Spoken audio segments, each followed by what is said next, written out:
नमस्कार, NDTV India की इस विशेष पेशकश में आपका फिर से स्वागत है। ये कॉन्क्लेव है जिसका नाम है साडा पंजाब। भगवंत मान की सरकार पंजाब में अभी नई ही है, साल भर भी पूरा नहीं हुआ है, लेकिन इतने समय में एक अंदाज़ा लग जाता है कि काम किस तरीके से चल रहा है, कैसे चल रहा है और आगे की रणनीति क्या होगी। लेकिन इसके साथ साथ युवाओं के मन में क्या है और राज्य से जो ताल्लुक़ रखते हैं या राज्य के बारे में जो बात करते हैं पंजाब के, उनके जो युवा नेता हैं वो किस तरीके से इस चीज़ को देख रहे हैं। उनके ऊपर कुछ तमगे भी लगे हैं और उन तमगों के बारे में भी हम बात करेंगे। लेकिन मैं सबसे पहले स्वागत करना चाहता हूं राघव चड्ढा का। राज्यसभा सांसद हैं आम आदमी पार्टी से, पंजाब से ख़ास लगाव है। आप पंजाबी हैं या पंजाब से हैं? क्योंकि देखिए, दिल्ली में रह के भी आदमी पंजाबी हो सकता है, लेकिन पंजाब के पंजाबी हैं या दिल्ली के? तन मन धन से, शरीर से, मन से, परिवार से, हर तरीके से पंजाबी हैं, पंजाब के हैं और पंजाब के लिए काम कर रहे हैं। वाह, बहुत बढ़िया। राघव जी, आप मुझे कार्यक्रम से पहले बता रहे थे आपका शेड्यूल बहुत हेक्टिक रहता है। मैं आपसे ये जानना चाहता हूँ कि ये कितना टू एंड फ्रो होता है दिल्ली चंडीगढ़ आपके जीवन में?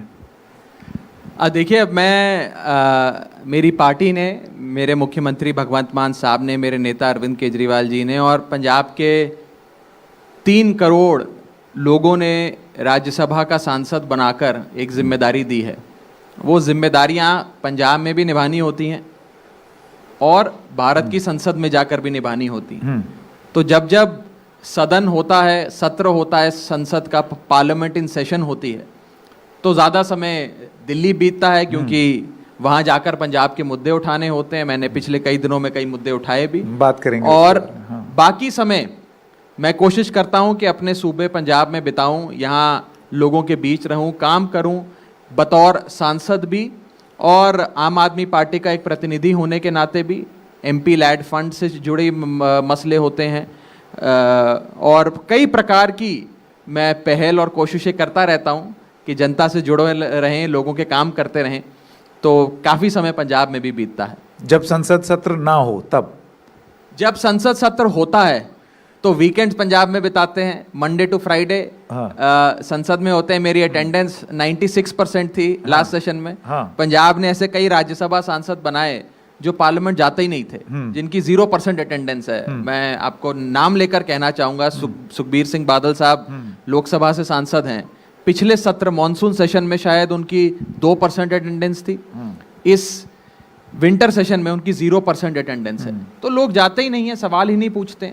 तो जब सदन चल रहा होता है तो दिल्ली रहते हैं, बाकी समय पंजाब में लोगों के बीच रहते हैं, काम करते हैं। अभी आपने क्योंकि ये जो 96% वाली बात बताई, राघव चड्ढा के लिए आम आदमी पार्टी में भी एक धारणा है, हालांकि किसी ने मुझे इन शब्दों में नहीं बोला है, लेकिन एक जो छवि है आपकी, आप क्लास के या स्कूल के उस तरीके को होनहार स्टूडेंट की तरह देखे जाते हैं जो पढ़ाई में भी अव्वल आता है, 96% मार्क्स भी लाता है, स्कूल का हेड बॉय भी है। आप समझ रहे हैं किस तरीके का व्यक्तित्व, कि पंजाब में भी चले जाओ, वहाँ भी सह प्रभारी बन जाओ, ये भी कर लो, वो कर लो। लेकिन इन सब चीज़ों के चक्कर में एक सुपर पॉलिटिशियन की तरह देखे जाने के चक्कर में आप पर एक आरोप भी लगता है, और वो आरोप अभी थोड़ी देर पहले हम बात कर रहे थे, कैप्टन अमरिंदर सिंह वही लगा गए। उनका ये कहना था कि हमको पता ही नहीं चल रहा है कि पिछले कुछ महीने में पंजाब का मुख्यमंत्री कौन है, भगवंत मान है या super chief minister Raghav Chadha हैं। उनका ये भी आरोप है कि सारी फाइलें तो राघव चड्ढा देखते हैं, बैठ के उस पर साइन ऑफ करते हैं। तो पहले तो ये बता दीजिए, आप सुपर चीफ मिनिस्टर हैं क्या? मैं पंजाब के सुपर डुपर चीफ मिनिस्टर भगवंत मान का सुपर डुपर छोटा भाई हूँ, उनका सुपर डुपर साथी हूँ। और जो जो जिम्मेदारी मेरे मुख्यमंत्री मान साहब मेरे जिम्मे लगाते हैं, सलाह की जिम्मेदारी या कोई अन्य जिम्मेदारी, वो जिम्मेदारी मैं पूरी शिद्दत से निभाने की कोशिश करता हूँ और ये प्रयास करता हूँ कि मुख्यमंत्री भगवंत मान साहब का झंडा बुलंद रहे, आम आदमी पार्टी का झंडा बुलंद रहे। देखिए, विपक्ष आज इशूलेस है पंजाब के अंदर। खैर, विपक्ष बचा ही नहीं है। पंजाब की जनता ने इतना बड़ा मैंडेट आम आदमी पार्टी को दिया कि बाकी सारी पार्टियां लगभग समाप्त हो गई। अब कैप्टन अमरिंदर साहब और अन्य लोग आरोप लगाते रहते हैं क्योंकि ये हमारी कार्रवाई पर, हमारे काम पर उंगली नहीं उठा सकते क्योंकि इन लोगों ने कोई काम ही नहीं किया। और कैप्टन अमरिंदर साहब कह रहे हैं कि उन्हें समझ नहीं आ रहा, उन्हें पता नहीं लग रहा सरकार कौन चला रहा है। ये वही कैप्टन अमरिंदर साहब हैं जिन्हें पता नहीं लगा था, लेकिन रातों रात कोई सरकार चुरा के ले गया इनकी, और इन्हें 11 बजे कहा गया कि 11:30 बजे आप मुख्यमंत्री नहीं रहेंगे। ये वो मुख्यमंत्री थे। तो मैं कैप्टन अमरिंदर साहब को कहना चाहूँगा कि आप आम आदमी पार्टी की और भगवंत मान और राघव चड्ढा का क्या रिश्ता है उसकी चिंता छोड़ दीजिए, पंजाब की चिंता भी छोड़ दीजिए, वो भी हम कर लेंगे। और बढ़िया सरकार चल रही है। मुझे लगता है कि इतना काम जब से पंजाबी सूबा बना तब से लेकर आज तक कई दशक अकाली दल की सरकार रही, कई दशक कांग्रेस की सरकार रही। कैप्टन अमरिंदर साहब अकाली दल में भी रहे, कांग्रेस में भी रहे, दोनों पार्टियों में रहकर उन्होंने खूब सत्ता के भोग भोगे, लेकिन आज और अब बीजेपी में है। आज तक पंजाब के इतिहास में इतना काम करने वाली सरकार नहीं बनी जितनी आम आदमी पार्टी की भगवंत एक अभी थोड़ी देर पहले आपने अपना रिश्ता बताया भगवंत मान साहब के साथ। आपने बोला कि वो सुपर डुपर चीफ मिनिस्टर के सुपर डुपर छोटे भाई हैं आप। कभी कभार घर में रिश्ते कुछ इस तरीके के होते हैं कि छोटा भाई जो है वो बड़ा नटखट होता है, वो बड़े भाई पर दबाव डालता है कि मैं तो चाहता हूँ, जिद पकड़ लेता है कि ऐसे ही काम होना है। तो क्या ये भी आपके रिश्ते का पहलू है कि आप जो हैं दिल्ली से आते हैं और एक धारणा ये बनी हुई है कि कंट्रोल दिल्ली के हाथ में है और छोटा भाई होने के नाते आपकी बात मान ली जाती है? मैं दो चीज़ें साफ कर दूं, आप बड़ी दिलचस्पी ले रहे हैं इस विषय में कि मेरा और भगवंत मान साहब का क्या रिश्ता है, क्या कहलाता है? तो मैं आपको बता देता हूं क्या रिश्ता है। जब भगवंत मान साहब ने आम आदमी पार्टी ज्वाइन करी 2014 के लोकसभा चुनाव से पहले, तो आम आदमी पार्टी में उनका पहला दोस्त, पहला साथी, पहला मित्र मैं था। जब वो लोकसभा के सांसद बने, प्रचंड बहुमत से लोकसभा के सांसद बने और संगरूर के प्रतिनिधि बनकर लोकसभा पहुंचे, उस समय आम आदमी पार्टी की जो संसद की टीम थी, हमारे 4 सांसद थे, उनका सेक्रेटरी बनाकर, पार्लियामेंट्री ग्रुप का सचिव बनाकर, उनके असिस्टेंस के लिए, उनकी रिसर्च के लिए, उनके कागज पूरे करने के लिए मुझे जिम्मेदारी दी गई। तो मैंने एज एन असिस्टेंट टू भगवंत मान एक लंबा अरसा उनके फर्स्ट एमपी टेन्योर में खूब काम किया। उसके बाद जब मुझे पंजाब का सह प्रभारी बनाया गया, तब भगवंत मान साहब पंजाब इकाई के आम आदमी पार्टी के अध्यक्ष थे। तो सह प्रभारी और अध्यक्ष के तौर पे हमने साथ साथ कंधे से कंधा मिलाकर काम किया और आज वो मेरे मुख्यमंत्री हैं जिन्होंने मुझे राज्यसभा भेजा है। हम बड़े भाई छोटे भाई की तरह काम करते हैं। आप कभी ऑफ कैमरा हमारे साथ बैठें तो हमारा रिश्ता देखें कि हम कितना हंसी मजाक करते हैं, कितना खेलते कूदते हैं। शाम को जब काम करके थक जाते हैं, जब पूरी तरीके से मानसिक तौर पे थकान हो जाती है, तो 1.5-2 घंटा वॉलीबॉल भी साथ में खेलते हैं। इतना प्यार का रिश्ता है हमारा। नहीं, तो ये रिश्ता तो आपने बता दिया, लेकिन इस आरोप का क्या कि आप बैठ करके पंजाब सरकार की फाइलें देखते हैं, उन पर साइन ऑफ करते हैं, इस आरोप का जवाब आप कैसे देंगे? सारी फाइलें मंगवा लीजिए और चेक कर लीजिए। देखिए, मैं आपको एक चीज बताना चाहूंगा। आम आदमी पार्टी ने जब 2022 का पंजाब का इलेक्शन लड़ा तो अरविंद केजरीवाल जी की गारंटी पे लड़ा। हमने कहा कि अरविंद केजरीवाल जी की पहली गारंटी पंजाब के लोगों को बिजली मुफ्त करेंगे, अरविंद केजरीवाल जी की दूसरी गारंटी पंजाब के लोगों को कि हर घर में अच्छी शिक्षा देंगे, हर बच्चे को अच्छी शिक्षा देंगे, तीसरी गारंटी बढ़िया अस्पताल मोहल्ला क्लिनिक बनाएंगे। और ऐसे करके अरविंद केजरीवाल जी के मॉडल पे और एक ट्राइड एंड टेस्टेड गवर्नेंस का मॉडल जो दिल्ली में इजाद हुआ, दिल्ली के लोगों ने जिसे गले लगाया, वो मॉडल लेकर हम पंजाब के लोगों के बीच गए।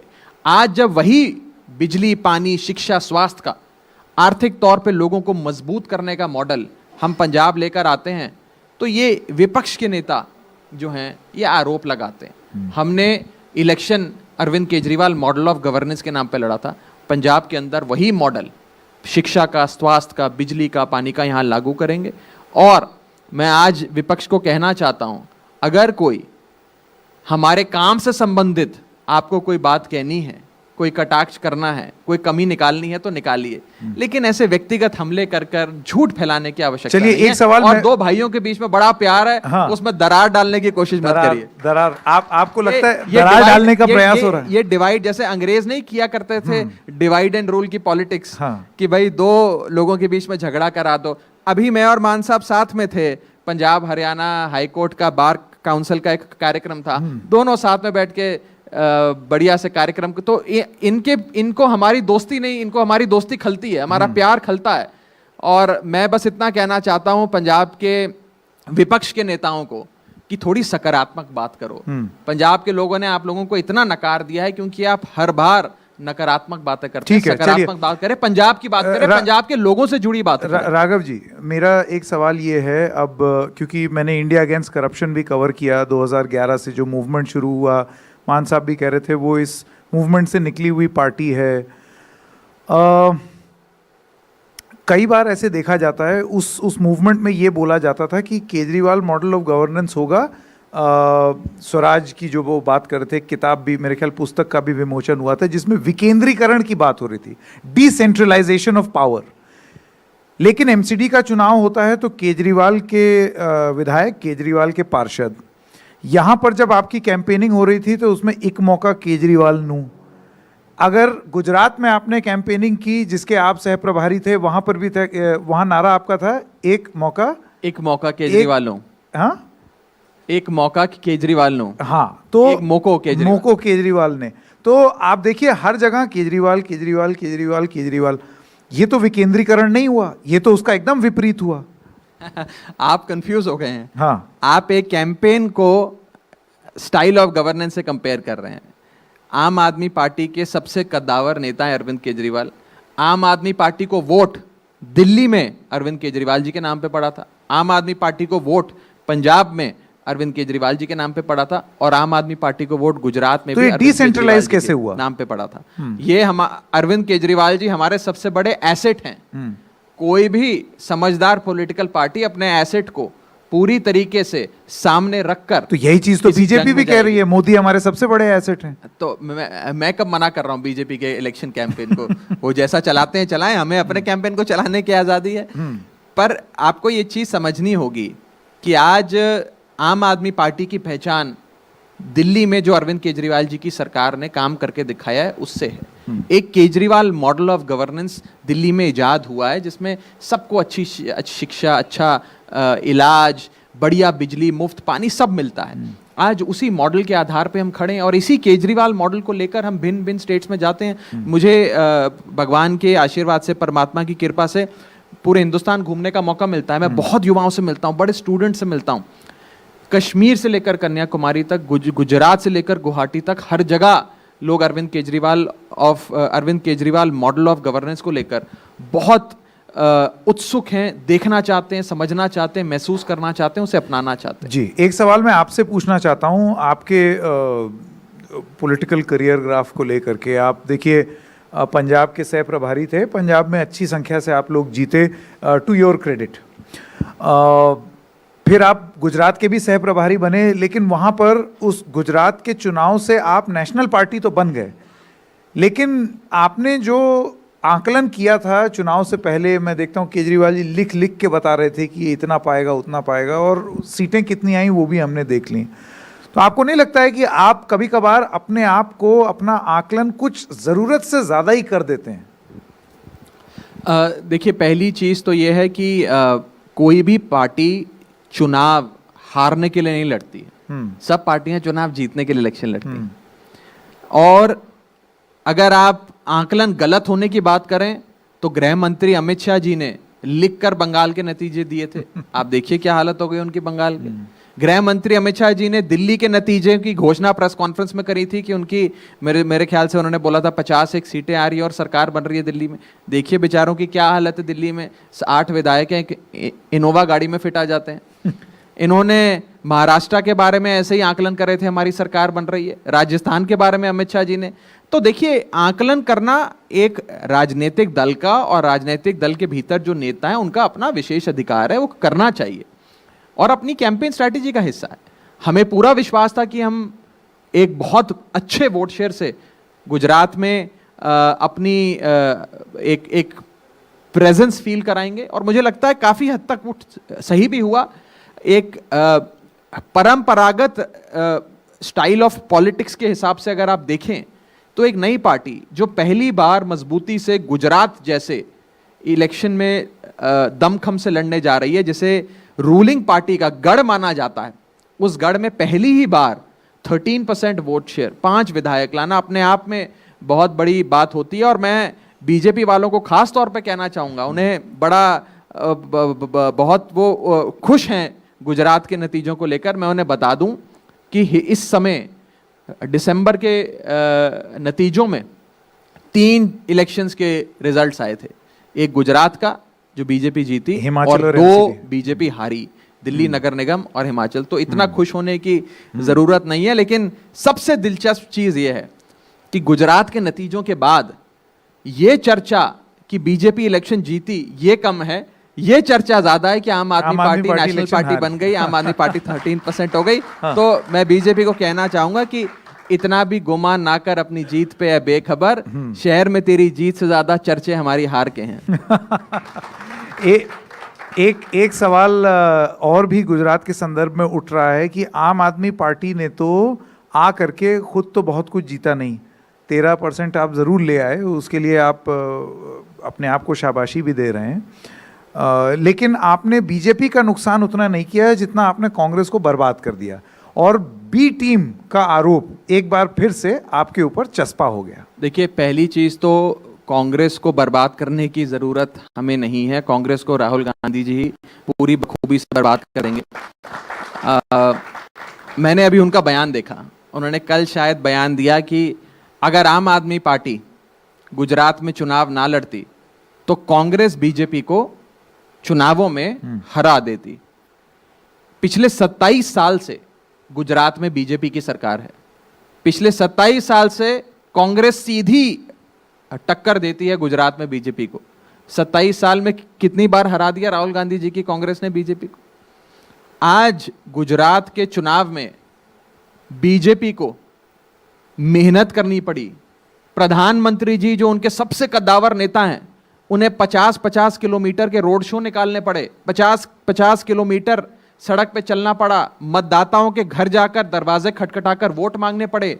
वो इसलिए क्योंकि एक मजबूत चुनौती उन्हें आम आदमी पार्टी की ओर से मिल रही थी। नहीं तो गुजरात के चुनाव में तो बीजेपी प्रचार ही नहीं करती है, घर बैठे वोट पड़ता है, घर बैठे सरकार बनाते हैं। तो पहली बार आम आदमी पार्टी और अरविंद केजरीवाल जी ने एक ऐसा मुकाबला बीजेपी को दिया कि उन्हें चुनाव के मैदान में उतरकर पसीना बहाना पड़ा। ठीक है, चलिए तो अब मैं बस अंत में एक ही चीज कहूंगा इस विषय में।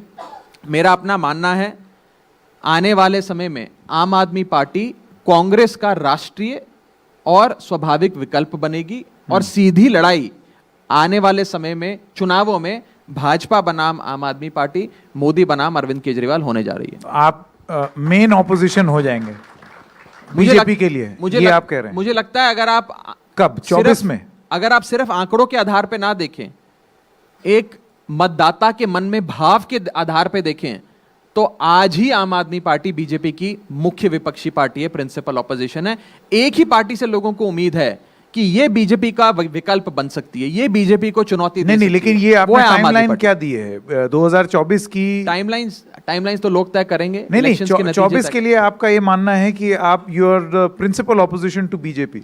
मेरा अपना ये मानना है कि आने वाले समय में, अब वो 24 होगा कि 23 होगा कि 25 होगा, ये तो समय बताएगा, लेकिन इस देश की राष्ट्रीय राजनीति आम आदमी पार्टी बनाम बीजेपी के इर्द गिर्द घूमेगी। अब मैं यहाँ पर कुछ स्टेट्स गिना रहा हूँ जहाँ पर आप नहीं हैं, और क्या है ना, इतना बड़ा देश है, तमिलनाडु भी है, कर्नाटका भी है, तेलंगाना भी है, आंध्रा भी है, महाराष्ट्र भी है, पूरा नॉर्थ ईस्ट है, बिहार, यूपी, राजस्थान, इतने सारे राज्य हैं, वहाँ पर आम आदमी पार्टी का अभी वर्चस्व नहीं है या वोट शेयर भी नहीं है, लोकसभा में सांसद भी नहीं है। तो ऐसा कैसे हो सकता है कि इस परिस्थिति में आप अपने आप को मुख्य विपक्षी दल की तरह देखते हैं? बीजेपी का क्या वोट शेयर है तमिलनाडु में? बीजेपी के कितने विधायक हैं तमिलनाडु में? 0। बीजेपी के आंध्र प्रदेश में कितने विधायक हैं? शायद 0। बीजेपी के तेलंगाना में कितने विधायक हैं? एक भी नहीं। केरल में कितने विधायक हैं बीजेपी के? एक भी नहीं।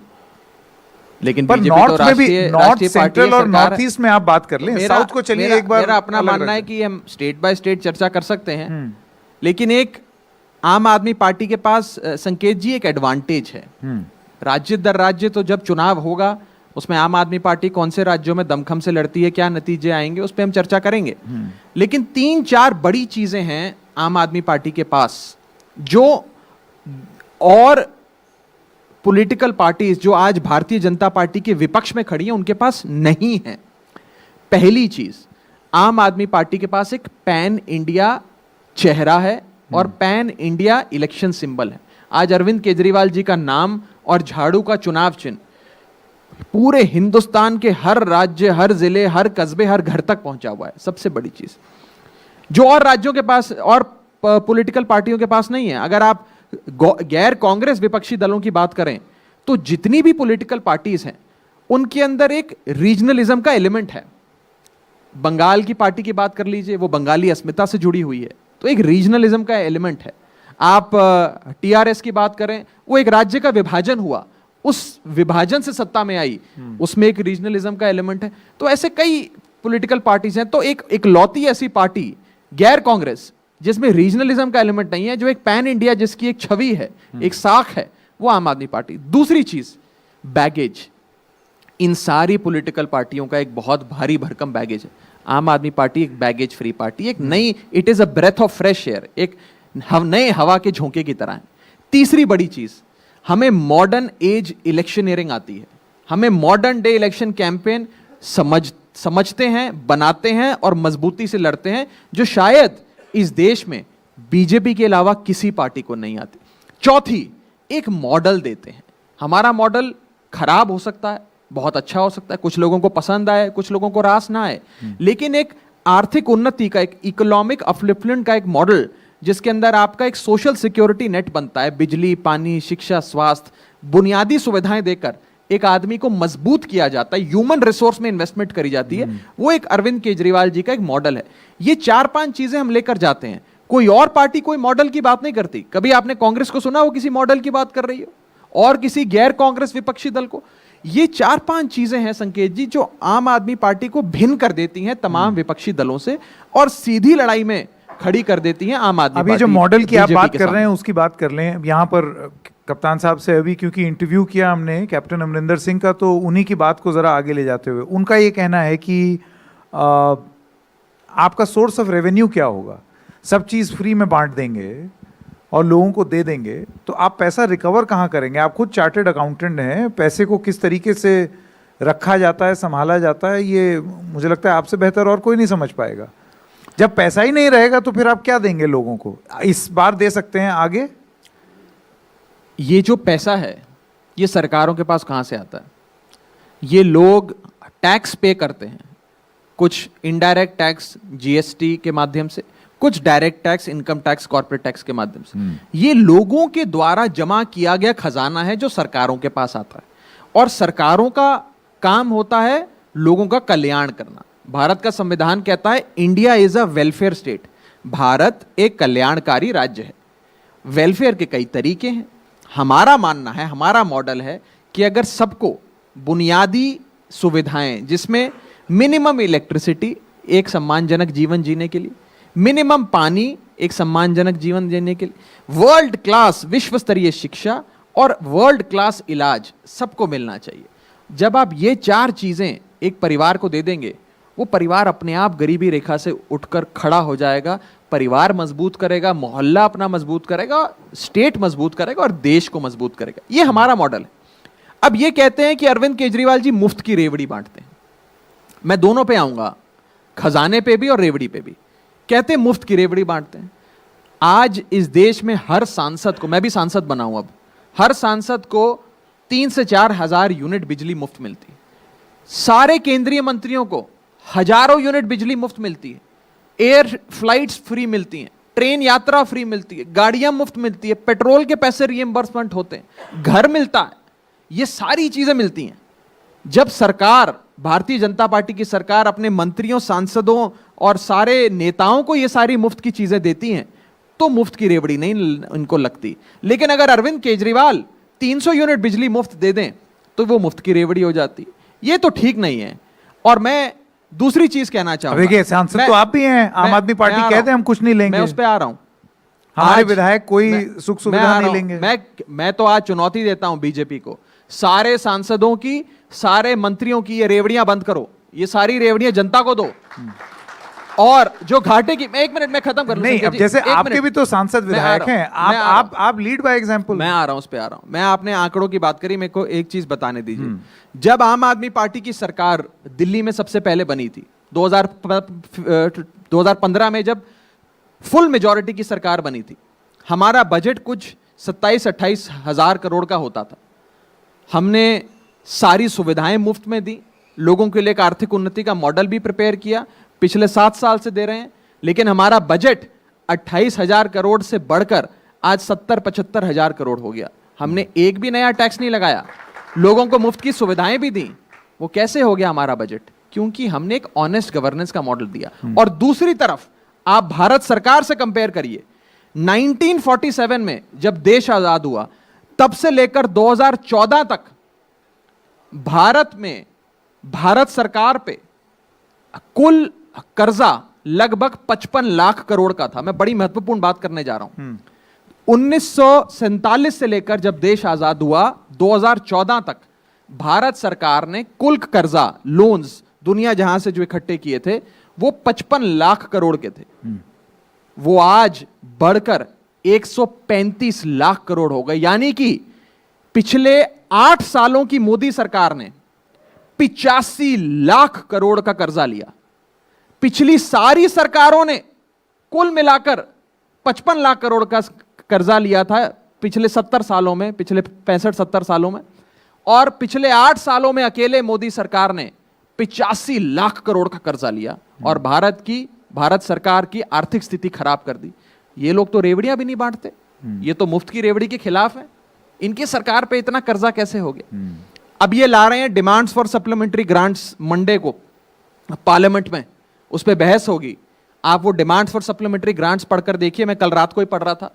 उसमें सारी रेवड़ियां, food subsidy, ration subsidy, MNREGA subsidy, वो तो सारी रेवड़ियां। तो ये इनकी रेवड़ी सब्सिडी, हमारी रेवड़ी रेवड़ी। ये करें तो रासलीला, हम करें तो कैरेक्टर ढीला। साडा कुत्ता कुत्ता, तोड़ा कुत्ता टॉमी। तो पंजाब में है तो पंजाबी मुहावरा दिया। हाँ? ऐसे तो नहीं हो सकता। चलिए अब पंजाब पर वापस लौटते हैं और यहाँ से जुड़े हुए कुछ सवाल पूछते हैं। आप एक युवा सांसद हैं, पंजाब से आप सांसद हैं और पंजाब से जुड़े हुए काफ़ी मुद्दे आप उठाते हैं। जैसे हाल फिलहाल मैंने देखा एक ट्वीट भी आपका था जिसमें आप बेअदबी से जुड़ा हुआ एक कानून चाहते हैं। तो क्या मुद्दे उठाते हैं आप पंजाब से संबंधित? मैं जब सांसद बना और पंजाब के 3 करोड़ लोगों ने मुझे राज्यसभा में भेजकर पंजाब की नुमाइंदगी करने का मौका दिया, तो ये सारे विपक्ष के नेता चिल्लाते थे, कांग्रेस के, अकाली दल के, बीजेपी के, कि राघव चड्ढा को क्यों सांसद बना दिया, इसको क्यों बना दिया। मुझे खूब गालियां देते थे। आज एक लौती आवाज भारत के संसद में पंजाब के हकों को लेकर जो गूंजती है वो मेरी होती है, वो आम आदमी पार्टी की होती है। इनके नेताओं की 0% अटेंडेंस है। मैंने जैसा आपको बताया, सुखबीर सिंह बादल सदन में ही नहीं आते हैं। सिमरनजीत सिंह मान अभी संगरूर से बाई इलेक्शन जीत के एमपी बने, 0 सवाल पूछे उन्होंने। ये चैलेंज दे रहे हैं आप? मैं चैलेंज दे रहा हूं पंजाब से बाकी सारे सांसदों को, राघव चड्ढा का चैलेंज कि मुझसे जितना पंजाब का सवाल पूछ के दिखाओ संसद। पंजाब के हकों की बात करो। नहीं, ये चैलेंज है आपका? बिल्कुल मेरा चैलेंज है। 96% अटेंडेंस मेरी। पंजाब के मुद्दे आम आदमी पार्टी के लोग उठाते हैं। और अभी मैंने, आप कल की बात कर रहे हैं, परसों की बात कर रहे हैं, मैंने बहुत ही एक अहम और गंभीर मुद्दा बेअदबी का उठाया और मैंने सदन में सस्पेंशन नोटिस देकर जो सभापति जी थे उन्हें कहा कि हम पंजाबियों में एक निराशा है, एक गुस्सा है। और वो गुस्सा इसलिए है कि आज पिछले कई सालों से बेअदबी की घटनाएं बढ़ती जा रही हैं।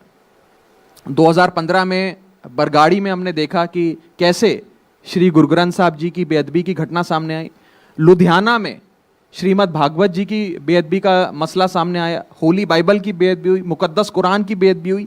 ये सारी चीज़ें हमने अपनी आंखों से पिछले कई सालों में देखी हैं। लेकिन ये जो पापी हैं, ये दरिंदे, ये अपराधी जो बेअदबी करते हैं, इनके हौसले इतने बुलंद क्यों हैं?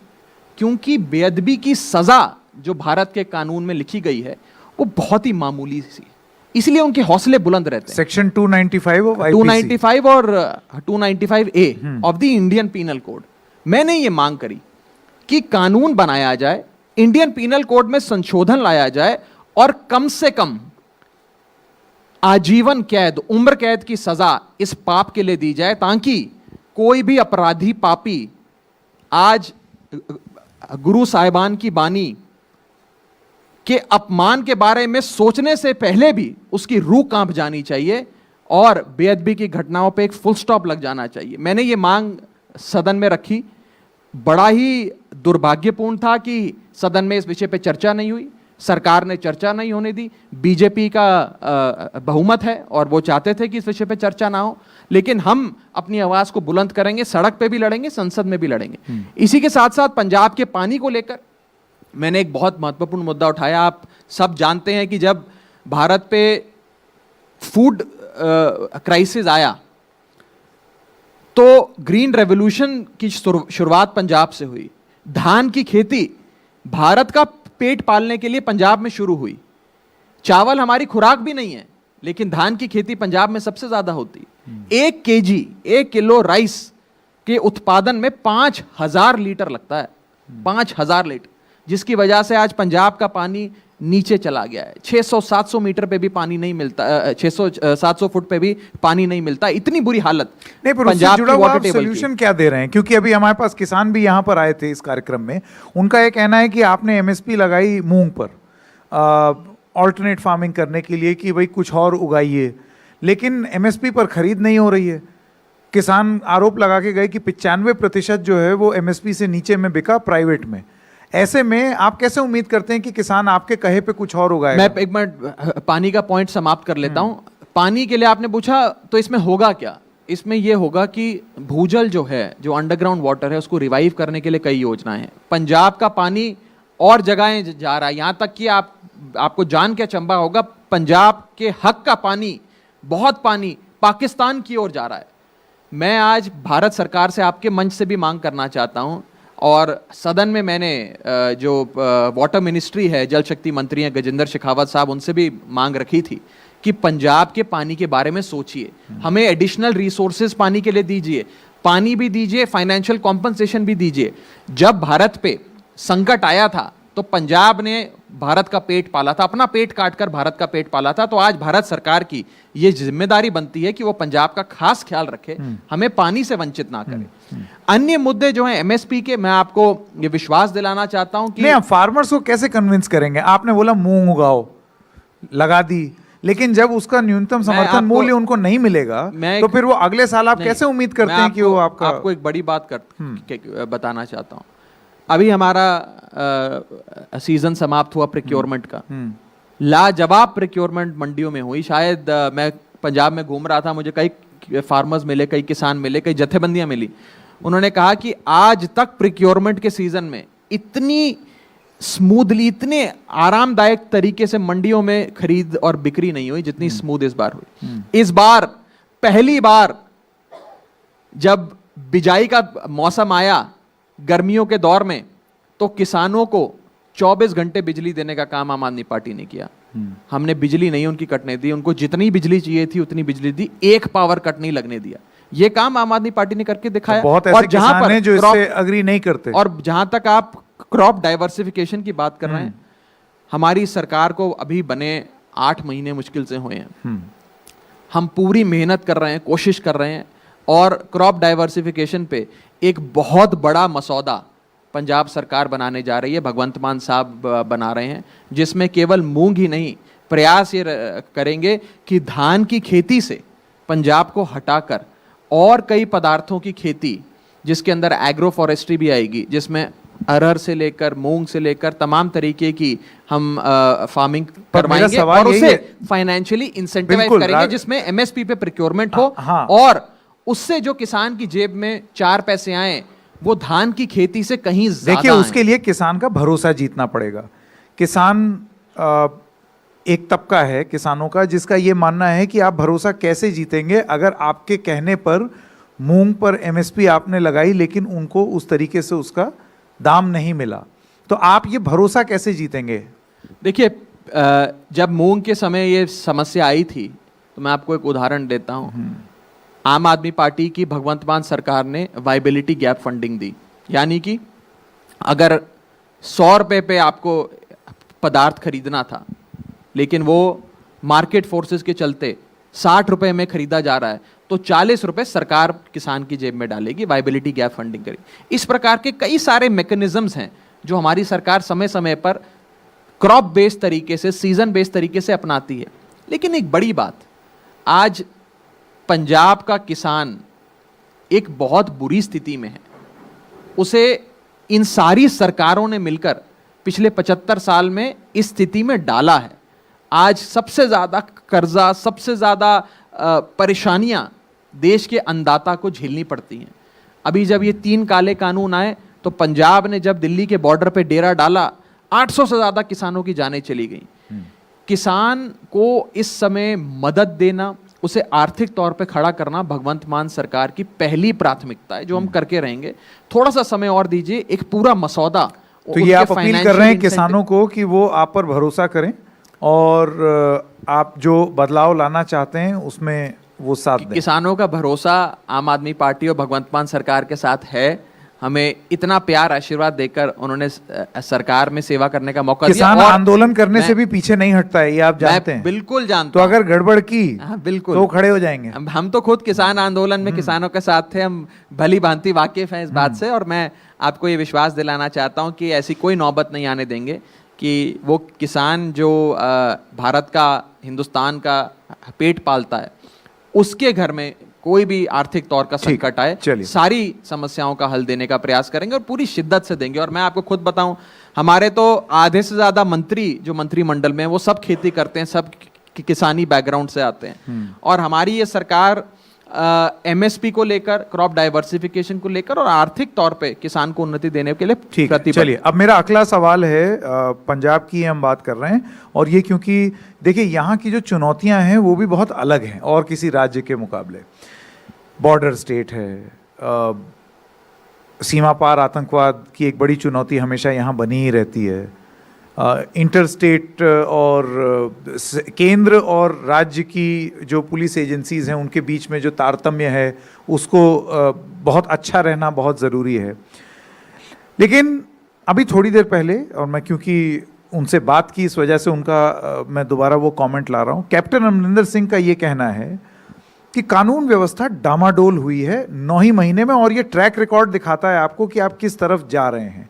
और अगर ये चीज़ कंटिन्यू रही, अगर इस तरीके से लॉ एंड ऑर्डर खराब होता चला गया, कानून व्यवस्था खराब होती चली गई और उस पर नकेल नहीं कसी गई, मुजरिमों के खिलाफ एक्शन जल्दी से नहीं लिया गया, उन लोगों को नहीं पकड़ा गया जो शायद भावनाओं को आहत करें, तो ऐसे में पंजाब में फिर से वो दौर आ सकता है जो दौर पंजाब ने इतिहास में देखा है, और वो दौर है मिलिटेंसी का। मैं आपको एक चीज़ स्पष्ट कर दूं संकेत जी कि पंजाब की जो अमन शांति है, ये बहुत कुर्बानियाँ देकर, बहुत खून बहा लोगों का, बहुत बड़े बड़े सैक्रिफाइसेस दिए, उसके बाद मिली है। ये बड़ी हार्ड अर्नड पीस है। इसीलिए पंजाब के एक एक आदमी को इस अमन प्यार शांति से बेशुमार मोहब्बत है। और इंसान, हम सब पंजाबी कुछ भी कर सकते हैं, लेकिन पंजाब की अमन प्यार शांति भाईचारे इस पे आंच नहीं आने देंगे। हमारी सरकार की भी ये प्राथमिकता है कि लॉ एंड ऑर्डर पूरे सूबे में दुरुस्त रहे। जब हमारी सरकार बनी तो आपने देखा कि गैंगस्टर्स के बारे में कई खबरें छपी, कई ऐसी वारदातें हुई। ये जो गैंगस्टर्स हैं, ये जो लोग अपराधी हैं, जो क्राइम करते हैं, ये कोई अरविंद केजरीवाल या भगवंत मान या राघव चड्ढा तो लाई नहीं। ये तो इन पुरानी पॉलिटिकल पार्टियों की उपज थी। ये हमें गैंगस्टर्स और ये गैंग क्राइम्स विरासत में मिले हैं और हम इन्हें खत्म करने का प्रयास कर रहे हैं। ये गैंगस्टर्स कौन थे, इन्हें कौन पनाह देता था, किसने पैदा करे, कौन इन्हें पॉलिटिकल पेटर्नेज देता था, कौन इन्हें चुनावों में एक इलेक्शन मशीन की तरह इस्तेमाल करता था, यही सारे नेता करते थे जो आज इस मंच पे बैठ के आपसे सवाल कर रहे हैं। हम लोग पिछले 8 महीनों में लॉ एंड ऑर्डर पे एक मजबूत पकड़ हमने बनाई है, हमारी सरकार ने, भगवंत मान साहब की सरकार ने बनाई है। और मैं आपको बताना चाहता हूं, ये लोग जो सवाल करते हैं, मैं ये नहीं कह रहा कि लॉ एंड ऑर्डर बेहतरीन हो गया है, बिल्कुल दुरुस्त है। अभी भी बहुत रास्ता हमने कवर करना है, अभी भी कई मील आगे सफ़र करना है उस स्थिति में लाने के लिए। लेकिन अभी भारत की संसद में हमारा ही पंजाब के एक राज्यसभा सांसद, मेरे साथी ने सवाल उठाया कि पूरी इंडिया के तमाम राज्यों की क्राइम रेट बताइए, लॉ एंड ऑर्डर सिचुएशन बताइए। आपको जान के अचंभा होगा कि पंजाब 17वें नंबर पर है क्राइम के मामले में। हमसे पहले 16 और राज्य हैं जिनमें पंजाब से कहीं ज़्यादा क्राइम रेट है, जिसमें यूपी है, जिसमें कर्नाटका है, जिसमें मध्य प्रदेश है, जिसमें राजस्थान है, और आम आदमी पार्टी का पंजाब तो उसमें 17वें नंबर पर है। दूसरी चीज़, लॉ एंड ऑर्डर से संबंधित बॉर्डर स्टेट है पंजाब, इसीलिए बॉर्डर एरियाज की कानून व्यवस्था से संबंधित। एक मैं आपको बस रोकना चाहता हूं, आपने बोला ये डेटा है जो बता रहा है, ये डेटा कौन से साल का है? इस साल का है, 2022 साल का, इसी साल क्योंकि का आप तो मार्च में ही आए हैं। इसी साल का है, इस वित्तीय वर्ष का है, अप्रैल से लेकर अब जो मार्च में समाप्त होगा। अभी जो शुरुआती महीने 8 नहीं, तो ये एक बात थी ना, अगर वो पिछले साल का होता तो उसमें तो आप थे ही नहीं। हाँ, नहीं, मैं तो आप पिछले 8 महीने की बात कर रहा हूं। ठीक। दूसरी चीज, क्रॉस बॉर्डर की जहां तक बात है, बॉर्डर स्टेट है, सेंसिटिव मामला है। बॉर्डर पुलिसिंग की बात हो या ओवरऑल कानून व्यवस्था की बात हो, क्राइम रोकने की बात हो, पंजाब सरकार भारत सरकार के साथ और भारत सरकार की तमाम एजेंसियों के साथ मिलकर काम करेगी। नेशनल इंटरेस्ट सर्वोप्रिय है, उससे ऊपर कुछ नहीं है।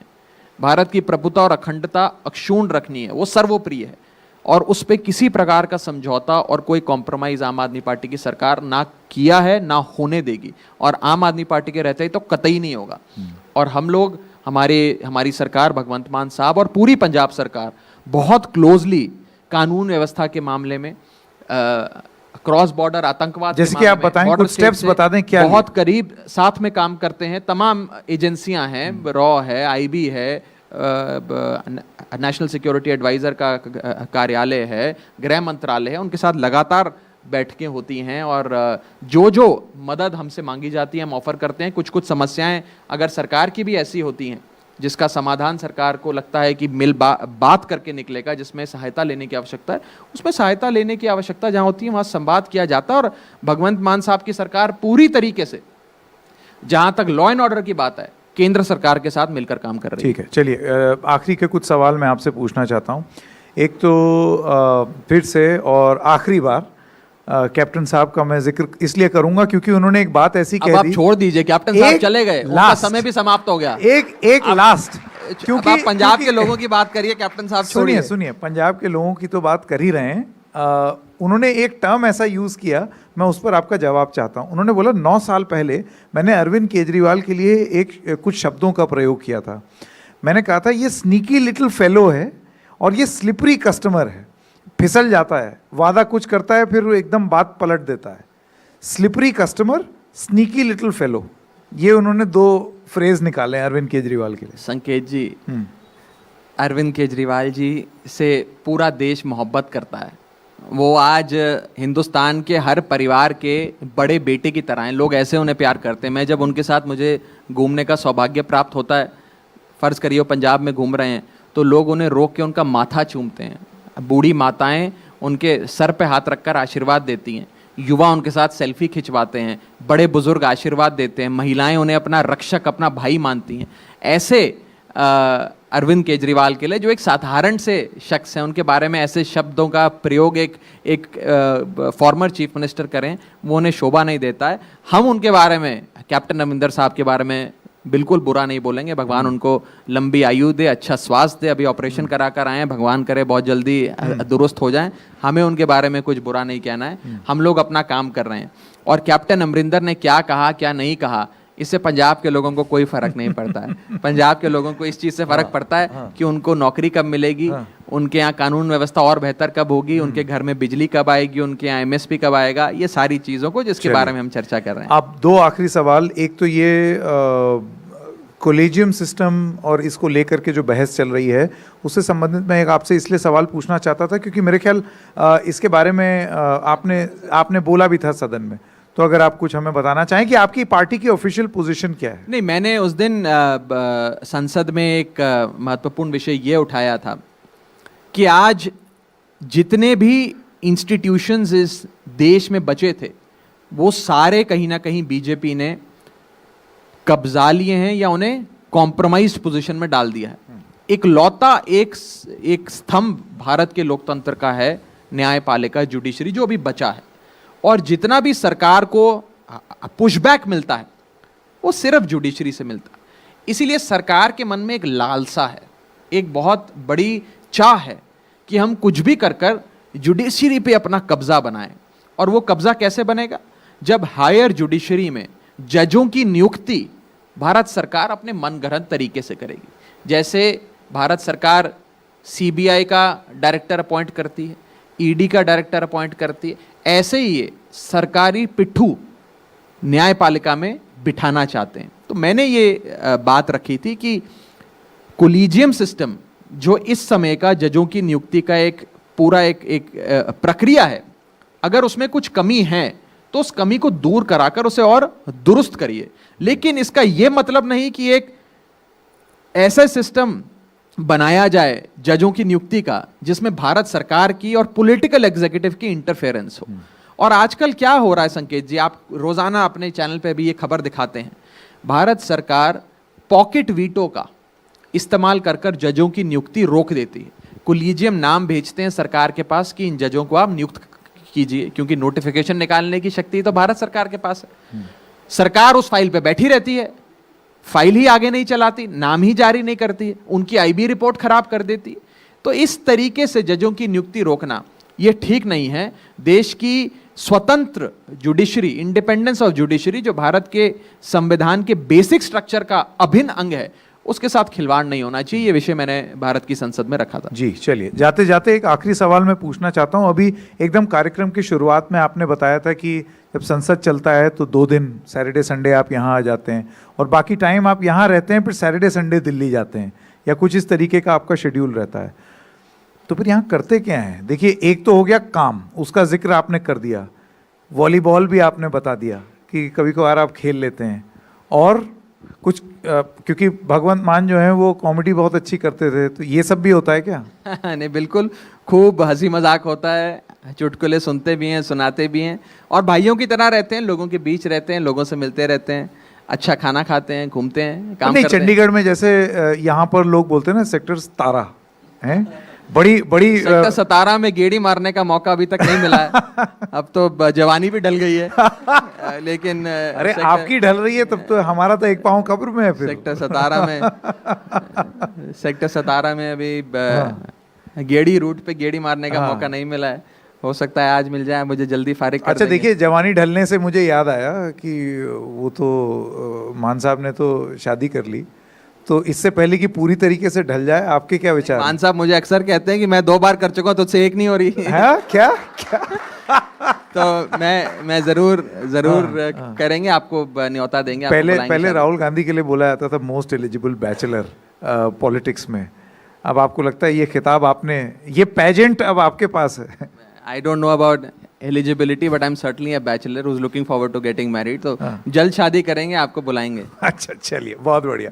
राघव चड्ढा, राज्यसभा सांसद, आपका बहुत बहुत धन्यवाद। Thank you so much.